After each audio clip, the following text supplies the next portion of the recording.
I want us to entertain the idea that Kisspeptin could be the missing link to your TRT protocol. Kisspeptin is an inane peptide, if you will, that has a very, very powerful stimulatory effect on human luteinizing hormone and follicle stimulating hormone concentrations. It actually acts above gonadotropin releasing hormone and is so necessary for proper reproductive, gonadal function, and sexual function in males that without it, you've got abnormalities in the maturation of a human being, a human male, in puberty. It is unclear at this point in the medical literature if testosterone replacement therapy interferes with Kisspeptin signaling in the brain. However, considering that there is next to no pulsatile luteinizing hormone release and FSH in the presence of TRT, it is quite plausible that Kisspeptin is muted in men that are on TRT. I have been taking Kisspeptin for 6 days, and I have some interesting results to report to you all. Importantly, we're going to break down the scientific literature on Kisspeptin, how important it is, how influential it is on the HPG axis, to ultimately entertain the question in terms of awakening and enlivening the connection between the brain and the gonadal axis relative to sexual function. How important is Kisspeptin, and should you include it in your TRT protocol? All right, before we start the video, the most important special to note is that the Cortex Nootropic Stack, my brainchild stimulant, is buy one, get one free right now. The code for that is cortexbogo. You enter that at checkout, you will get a bottle for free per what you buy, all right? You heard it right. High level focus, clean stimulant flow, mental energy, verbal fluency, mental processing, onsets very quickly. Buy one, get one free right now, guys. Code's in the description of this video. Just yesterday, I was booked for another long-term coaching program. So now I only have 2 slots left. For those of you thinking about getting on board, you've got to get on board ASAP. Kisspeptin is a peptide that is inborn and innate in the human male brain. There are different Kisspeptins, but ultimately there's really one primary receptor, and that is the Kis1R receptor. Kisspeptin-10 specifically, which is a weaker version of the pretty well-studied Kisspeptin-54, but still a very powerful Kisspeptin, is a potent stimulator of luteinizing hormone and increases pulse frequency in men. And ultimately what Kisspeptins do, and Kisspeptin-10 specifically will do if you get a hold of it, is it's going to stimulate gonadotropin releasing hormone and thus facilitate gonadotropin secretion like LH and FSH. Now, Kisspeptin-10 is the minimal Kisspeptin sequence, but with full intrinsic bioactivity. Now, in stimulating gonadotropin releasing hormone and thus luteinizing hormone, so therefore you've got the brain side of the HPG axis and the testicle side communicating correctly. Why would this be useful and more beneficial over just HCG, which will do effectively the same thing, but only intratesticularly? It does not enliven the gonadotropin releasing hormone element of the brain. It does not connect the brain to the HPG axis. The answer to that question is twofold. Number one, the reason Kisspeptin would be potentially more useful over HCG is that then you have an intact hypothalamus pituitary gonadal axis, which you do not have on HCG. It is not the same. But importantly, number two, HCG is profoundly estrogenic. Everybody knows that, right? If you take HCG with your TRT protocol and the dose is too high, some of the sexual benefits that come from HCG and its effect on intratesticular steroidogenesis and spermatogenesis, as well as testosterone and DHT synthesis, can be effectively negated due to elevated levels of estradiol. So you bring HCG in, you think it's going to help you. If you got a dose that's past your threshold, it pushes estradiol past the threshold for you, and then you have ED and libido issues, and it's effectively rendered nil.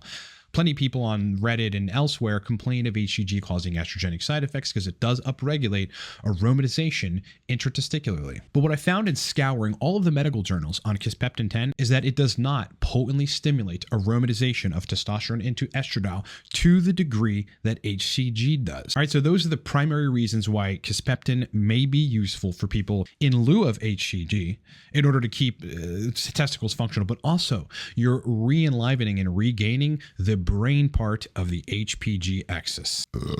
Okay. Now, if you go research people's contentions or people's opinions on Kisspeptin on the testosterone subreddit, you're going to find a lot of individuals that say, because of the very short half-life, which we're going to get into in administration methods as well, that Kisspeptin is basically useless and that you should use HCG. And I tend to agree with this user that says, I don't think the half-life of Kisspeptin, which is, I think Kisspeptin-54 is something like 28 minutes. Kisspeptin-10 is probably less than that, because it appears that daily injections would regularly stimulate the pituitary gland for LH production. And I would contend twice daily injections would be, considering this very short half-life of Kisspeptin, the way to administer it. This user goes, I just started using Peptide Scientist Kisspeptin-10, 5 milligrams, which by the way is exactly what this is. I'm not promoting them, but this is a company that I get peptides from. I have been getting peptides from for a while, and they work very well. He goes, I must be lucky compared to all these guys that say it doesn't do crap, because I did my first 200 microgram sub-Q shot last night, and I woke up hard as a rock twice at night. I'm 54 in good shape, 210 pounds. So Kisspeptin, being a potent stimulator of gonadotropins from the brain's point of view, and therefore enlivening the testicles, keeping load size and intratesticular hormone environment like very, very functional, in addition to reconnecting the brain side, which people contend, and I'm not sure I disagree with them, that is missing, in the context of TRT. The brain visceral libido connection to the gonadal axis is actually mute. It's muted in the presence of testosterone replacement therapy via downregulation of the hypothalamus pituitary and its secretion of LH and FSH, ultimately via estrogen's feedback control on, those organs. But if it's seemingly so great, the question really becomes, considering the short half-life as well as potential downsides to what is normal injections of peptides, which is subcutaneous injections, how can you make sure that you're getting adequate stimulation of the gonadotropins on TRT with Kisspeptin? Because if you scour all of the medical journals and all of the papers on Kisspeptin-10 specifically, you're going to find that there are some positive effects from subcutaneous administration, but mostly these are intravenous bolus Kisspeptin-10 injections. The reason that intravenous injections of Kisspeptin-10 are used in these studies is to avoid degradation in the subcutaneous tissue, all right, and hopefully result in sustained increase in circulating levels of the administered peptide. This is why it is administered intravenously in a good degree of the studies. However, we have an anecdotal right here of a sub-Q injection of 200 micrograms and gonadotropin stimulatory effects, right, erectile responses. There are also papers like this one, The Effects of Kisspeptin on Sexual Brain Processing and Penile Tumescence in Men with Hypoactive Sexual Disorder, in which they say, collectively, this randomized clinical control trial provides the first evidence to date showing that Kisspeptin administration substantially modulates sexual brain processing. Okay, brain processing in regards to libido and sexual appetite in men with hypoactive sexual disorder. And the general recommendations by TRT clinics, as well as some providers that are working with men on testosterone, is to inject 200 micrograms of Kisspeptin 3 times weekly. And usually they are suggesting the administration be subcutaneous. What I personally think is that subcutaneous injections of Kisspeptin can work. I think it depends on unknown factors regarding like metabolism in those tissues and whether or not the peptide has the propensity to degrade in subcutaneous tissues, assuming that you don't uptake the peptide or it doesn't metabolize very quickly. There are people out there for whom sub-Q whatever just doesn't work that well because of how slowly it metabolizes. But considering the short half-life and considering with sub-Q, we actually don't have definitive evidence that it's going to be as effective as we want it to be, this would be the protocol that I would suggest if people want to use Kisspeptin-10 to get good results from. And that would be between 100 and 200 micrograms injected shallow intramuscularly, and preferably ventroglute or delt. You just want to get it into the muscle. You can use a 1/2-inch needle or 5/8 inch needle as long as it's getting into the muscle. And I'd be running that dose twice daily, okay? Once in the morning and once somewhere around 5-6 p.m. After spending about a week across all of the available literature on Kisspeptin-10, Kisspeptin-54, Kisspeptin generally, Kisspeptin receptors, my overall assessment on the matter is that 100 to 200 microgram injections twice daily, shallow intramuscular, will work and will be sufficient to increase gonadotropin releasing hormone and thus LH and FSH, which will ultimately be measurable. So if people are thinking about doing this, you should absolutely get your labs. I'm going to get my LH labs this coming week, and will sufficiently stimulate the enhanced sexual activity via reconnecting connecting the brain to the gonadal axis. Let's talk about my experience with Kisspeptin-10. So what I am doing is injecting 170 micrograms in the morning, okay, right when I wake up. This is after the administration of 2 pumps of testosterone cream, as well as 25 milligrams of proviron, and then 170 micrograms at 5 or 6 p.m. It's just kind of in that time frame I get the injection, and they're all shallow intramuscular injections. And though proviron, like in my regimen, as well as testosterone cream, certainly increases like sexual activity, libido, erectile quality, all that stuff, there's something very peculiar about the effect of Kisspeptin on the brain processing, my internal brain processing. This is me giving you my anecdotal or my testimony regarding sexual function. There's a deeper connectedness to libido and to like the physical stimulatory aspects that trigger all these neuronal cascades and then hormonal cascades, which make you respond to something that is sexually pleasing to you, that I want to say is comparable to HCG, but without the weird like degradation of that effect as HCG pushes estradiol above range. So it just stays consistent. I just stay basically consistently horny on the stuff. There are always additional other levels of enhanced libido or of horniness in men that can take place through continued modulation of hormones and neurotransmitters, but mostly hormones. And with the addition of the administration of Kisspeptin in my regimen, that level has gone up. Now, here's the other interesting part about like cost-effective nature.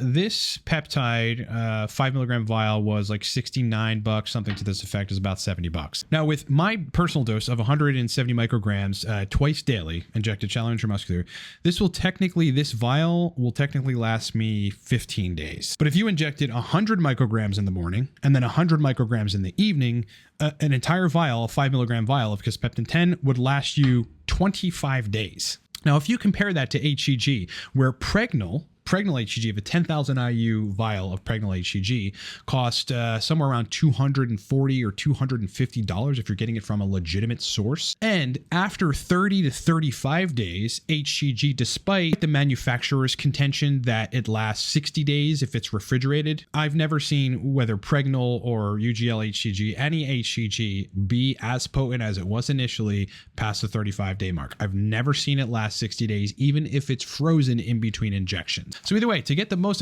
potent effect from HCG, you're going to have to be re-upping on HCG if you want to get the most potent effects every 35 days or so. And every 35 days, in that case, you're spending $240 to $260, depending on your source of actual good quality pregnal HCG. Whereas with Kisspeptin at 100 micrograms, call it twice daily, you're only spending $69 every 25 days. That is a cost savings over HCG. And importantly, a good degree of men are going to find that injecting Kisspeptin does not come with the estrogenic side effects that HCG comes with. Ultimately, though, the real gauge for this is, if you're going to run this, is, well, test luteinizing hormone and follicle stimulating hormone a couple hours after injection to see if they're bottomed out still while you're on TRT, or if they're actually elevated and you are in fact releasing LH and FSH, which I'm going to be doing in the coming week. And I will report that to you guys on a separate video of like my bloods on Kisspeptin. So that is my overall assessment, but I think the most important thing that people should keep in their minds when deciding whether or not to switch from HCG to Kisspeptin and start experimenting to see if they get better sexual function on TRT is that Kisspeptin is directly from the brain's point of view, okay, stimulating GnRH or gonadotropin releasing hormone neurons to release brain-born or, hypothalamus pituitary-born LH and FSH.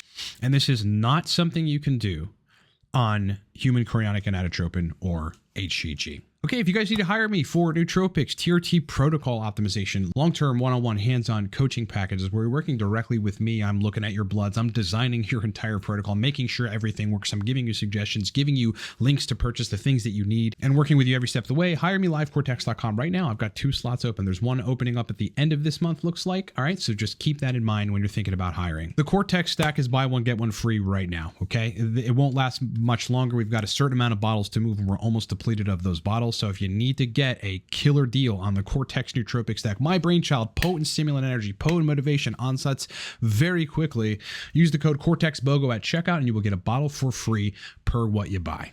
All right, boys, it has been an absolute pleasure hanging out with you. I am back from about a 5-day trip ultimately.